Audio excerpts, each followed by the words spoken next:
চট্টগ্রামগামী Karnaphuli train, ওটা 1 number লাইনে প্রবেশ করার পরে একটা ড্যামেজ করছিল, ওটা শান্টিং করে আমি মেইন লাইন ব্লক না করে 1 নাম্বারে রাখার পথে ওই লাইনচ্যুত হয়েছে আমার ক্রসওভারের পয়েন্টের এদিকে।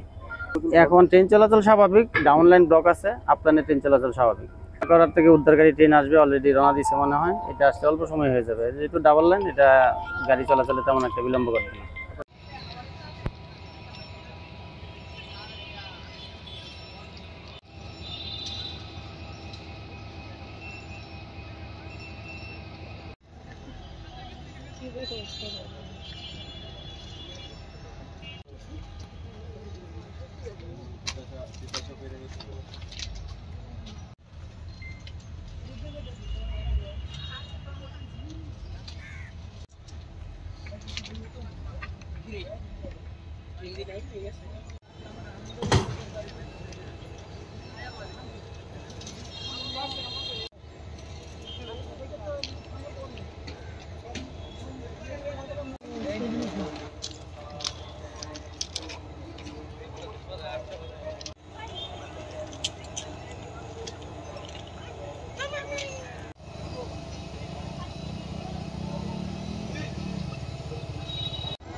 Parang gue pilih lo dari sini, yang lain aja.